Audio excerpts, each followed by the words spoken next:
Federação da Rússia está se preparando para a guerra de forma definitiva. Vladimir Putin, assim como o ministro da Defesa do país, fizeram hoje declarações absolutamente históricas. Ou seja, não há acordo de paz.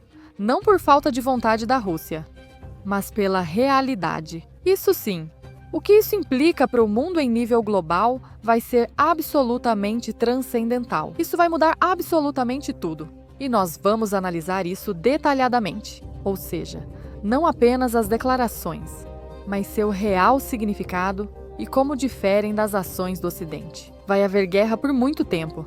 Ainda resta guerra por bastante tempo, apesar das declarações ocidentais, tanto de Donald Trump quanto do Ocidente coletivo como um todo. Dizem que isso já está praticamente há 2 dias de acontecer. O acordo está um pouco em espera, mas não. A Federação da Rússia diz absolutamente o contrário. Vamos ver as declarações concretas e principalmente as implicações que elas têm em termos gerais. Fiquem até o final deste vídeo, porque o que vocês vão descobrir lá será justamente o que a Federação da Rússia decidiu, em última instância, e quais consequências isso terá para o mundo completo. Dito isso, vamos começar diretamente com as declarações tanto de Vladimir Putin quanto do ministro da Defesa da Federação da Rússia. Se vocês tivessem me seguido no Telegram, já estariam sabendo de tudo isso. Convido vocês a fazerem isso logo, pois lá estão as novidades. Claro, não publicamos de forma aleatória. Selecionamos apenas as informações mais importantes, especialmente sobre temas que comentamos no canal. Sejam bem-vindos ao Liu Zibaia ou Robalho Sibaia, assim como nas minhas outras redes sociais. Vladimir Putin, na junta do Ministério da Defesa. Uma nota muito importante sobre isso é que, apesar das declarações de Vladimir Putin, que justamente tem o objetivo de parabenizar o Ministério da Defesa pelo trabalho realizado, também é importante destacar os assentamentos que estão sob controle, falando em termos do que já foi conquistado e do que ainda será conquistado. Tudo isso, sim, é muito importante em particular, mas na verdade vai muito, muito além. As Forças Armadas da Rússia libertaram mais de 300 assentamentos este ano. O ano de 2025 se tornou uma etapa muito importante na resolução dos objetivos da Operação Militar Especial. O Estado fará todo o possível para apoiar as famílias dos militares falecidos. Aqui ele fala mais para dentro de casa. Os combatentes da Coreia do Norte forneceram uma ajuda significativa na libertação da região de Kursk e no posterior desminagem do território. Aqui, é claro, ele fala para fora de casa. As capacidades das Forças Armadas da Rússia estão em constante desenvolvimento. Aqui, ele introduz o que comentaremos a seguir. Os sistemas de mísseis, drones e robótica chegam às tropas de forma ininterrupta. Continua apontando na mesma direção? As Forças Armadas da Rússia estão desgastando o inimigo, inclusive suas unidades de elite, porque receberam treinamento em centros militares ocidentais. Ou seja, as unidades de elite que receberam. Esse treinamento é considerado excepcional em centros de todo o Ocidente coletivo, especialmente da União Europeia. Eles não conseguem até hoje enfrentar, e é isso que estamos vendo no campo de batalha: as Forças Armadas da Federação da Rússia. Aqui vai uma observação como correspondente de guerra. Não é exatamente porque sejam maus militares, nem porque o treinamento que receberam não sirva para nada. Às vezes serve, outras não. Precisamos analisar o caso específico. Está claro que agora eles são usados como carne de canhão, e esse é um dos principais problemas da Ucrânia há muito tempo. Fundamental. Essas declarações por parte de Vladimir Putin apontam para a direção que a Federação Russa está tomando. Em termos globais, a Rússia tem a capacidade de aumentar o ritmo da ofensiva em direções estrategicamente importantes. Na operação especial, o componente da Marinha foi reforçado este ano, com novos submarinos e 19 navios de superfície. O submarino Oreshnik entrará em serviço de combate antes do final do ano. Vladimir Putin, sim. É verdade que ele se concentrou bastante no particular Embora também tenha falado, sem dúvida, sobre o global. Mas quem acabou por nos revelar a questão do momento foi: que direção a Federação da Rússia vai acabar tomando? Foi o ministro da Defesa do país, Andriy Vilausov, que, como vocês podem ver, fez os seguintes anúncios, que vamos comentar detalhadamente a seguir. Os ritmos de avanço dos grupos de tropas leste, centro e oeste, em comparação com 2024, aumentaram entre 1,5 e 2 vezes. As Forças Armadas da Rússia mantiveram a iniciativa estratégica durante todo o ano e realizaram ofensivas em quase todas as frentes. O número de assentamentos liberados e de quilômetros quadrados de território neste ano é 1/3 maior do que no ano passado. O colapso da defesa ucraniana é inevitável. A ameaça de invasão nas regiões de Belgorod, Kursk e Bryansk, as regiões russas, foi reduzida graças à criação de uma zona de segurança nas regiões fronteiriças da Ucrânia. A libertação de Krasny permitirá ampliar a faixa de segurança na região de Kharkov. A libertação de Krasny-Liman abrirá o caminho para Slaviansk e Konstantinovka, sendo a chave para a aglomeração Druzhkovka, Kramatorsk, Slaviansk. Os militares ucranianos estão bloqueados de forma segura em Dmitrov, antiga Mirnograd. Agora o exército ucraniano faz pouco progresso. Em particular, o chefe das Forças Armadas da Ucrânia, Sr. Shyrsky, fez na verdade o anúncio contrário, dizendo que a Ucrânia controla praticamente todo o assentamento de Pakrovsk. Bem, agora a cidade de Krasnoarmysk, que foi libertada, lembro vocês, pela Federação Russa, continua sob o comando de Vilausov. O grupo de tropas de Dnieper está lutando nos acessos à cidade de Arieha, região de Zaporozhye.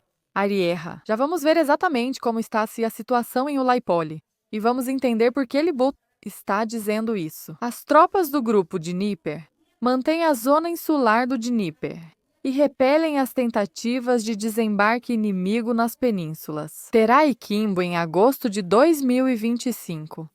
Houve uma mudança no uso dos drones e atualmente as Forças Armadas da Rússia superam em 2 vezes as Forças Armadas da Ucrânia no número de drones. A tarefa principal para o próximo ano é manter e aumentar o ritmo de avanço alcançado. Agora, depois de vermos as declarações principais, o que podemos destacar delas em particular, vamos direto ao geral. E é que, por que vocês acham que a Federação da Rússia, eu digo para vocês, realmente está se posicionando? E realmente, bem, não declara guerra, mas sim se prepara para uma guerra realmente longa? E, de fato, a chave aqui é que a Rússia, digamos, está virando o jogo. Ou seja, onde antes sim, muitas vezes falava sobre diplomacia, tentando de alguma forma fazer com que sua voz fosse ouvida sobre os acordos de Minsk. Ou seja,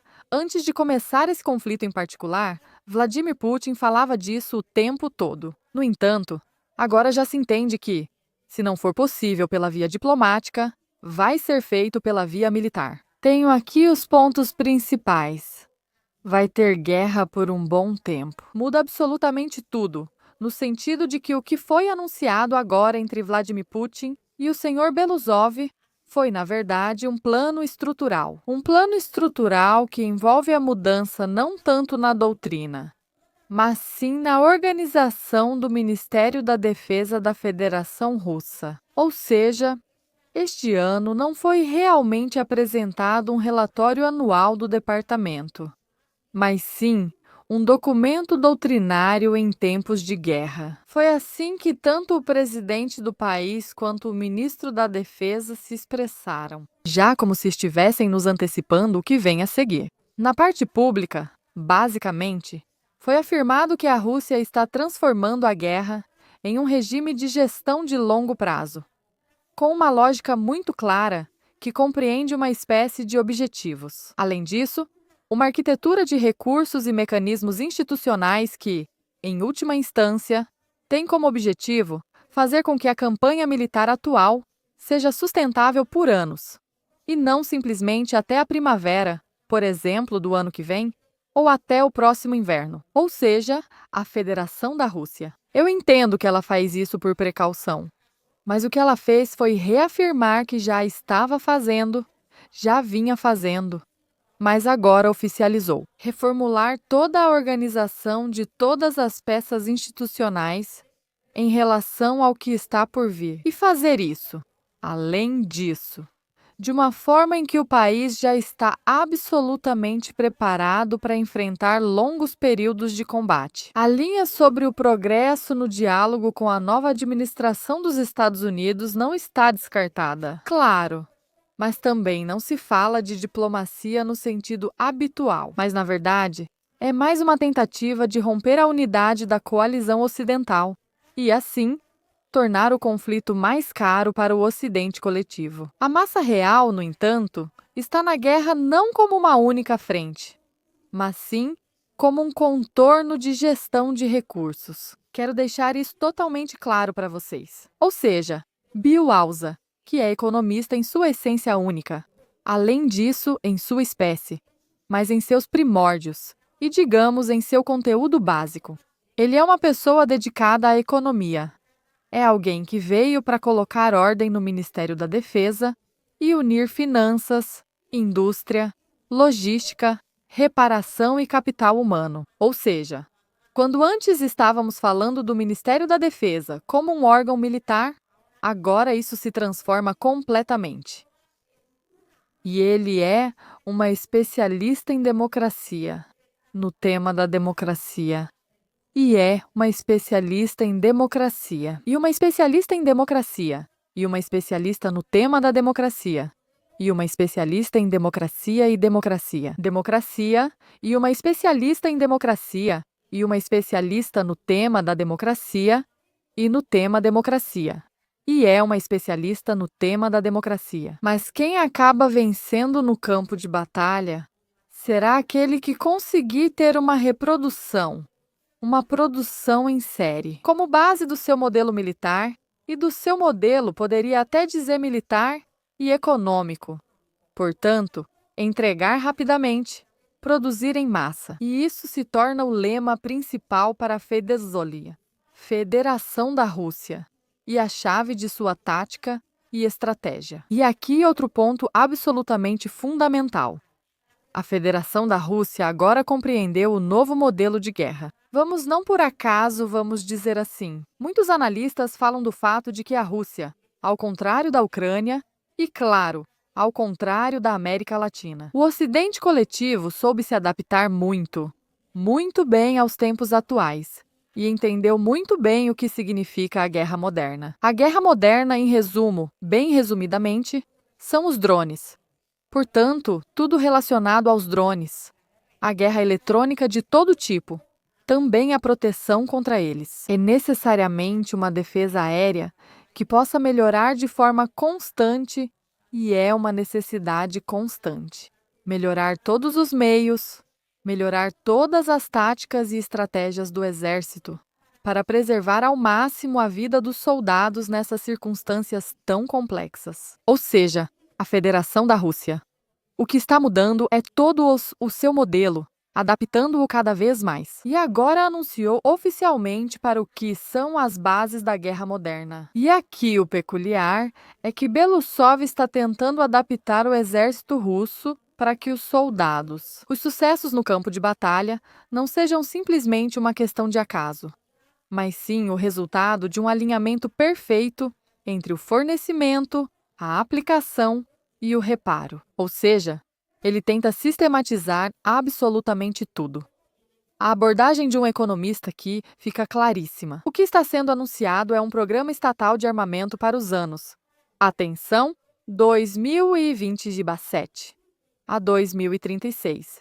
Ou seja, reparem até que ponto estamos falando, por um lado, de modernização a longo prazo e, por outro lado, de que realmente ainda teremos guerra por muito tempo. E aqui, eletrônica, sistemas não tripulados, robótica, meios espaciais, assim como também forças estratégicas, tudo será abordado, com ênfase especial na defesa aérea, antimísseis e em todos os tipos de meios de comunicação. Esses equipamentos de controle, equipamentos de comunicação, Guerra eletrônica também, mas ao mesmo tempo, entende?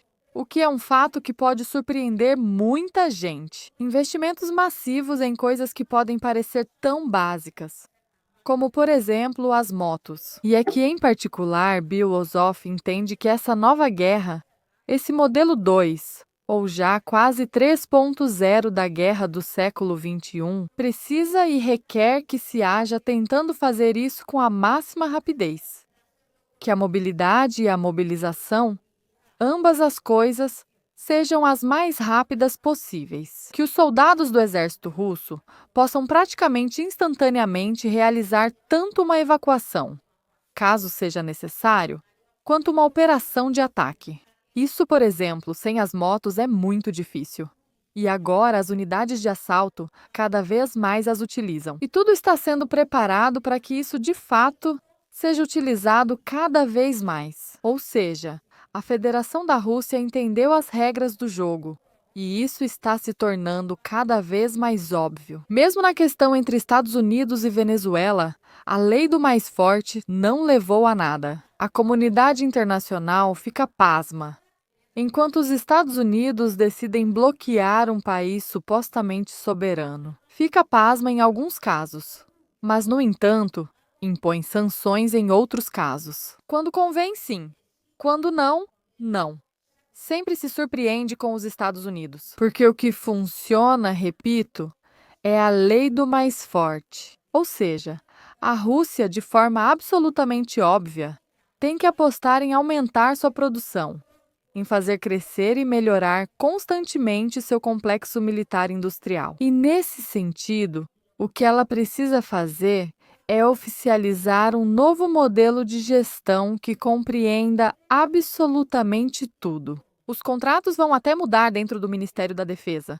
Ou seja, a partir de agora eles terão ciclos diferentes. Agora, eles serão revisados de forma diferente. Ou seja, uma economista no comando, de fato, decidiu colocar ordem em absolutamente tudo. A parte mais inovadora do relatório não são, na verdade, os mísseis estratégicos, nem tampouco novos sistemas, mas sim a transformação da tática. Na própria economia de guerra que ela tem descrito dos Estados Unidos da América, os drones, na sua interpretação, não são um meio auxiliar, mas se tornaram uma força de ataque massivo. O inimigo constrói uma linha de drones como uma espécie de zona de destruição total.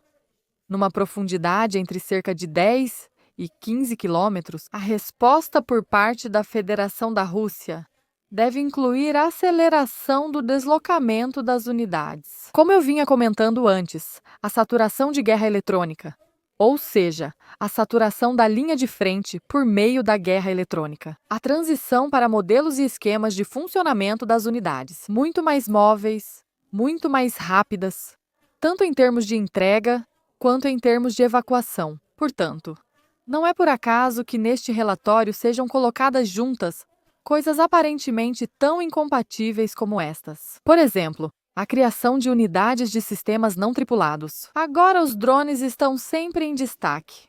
A formação de dezenas de milhares de especialistas, o fornecimento de meios de guerra, eletrônica de trincheira, ou seja, que estejam praticamente com cada soldado. E, ao mesmo tempo, a compra em massa de motocicletas, quadriciclos, bugs, ou seja, tudo o que poderia parecer absolutamente mundano precisa ocupar as mentes do Ministério da Defesa. E a partir de agora, nada é tão aparentemente simples como parece ser. Pela criação de unidades tripuladas, a partir do momento em que este relatório coloca juntas coisas aparentemente incompatíveis, como elas são.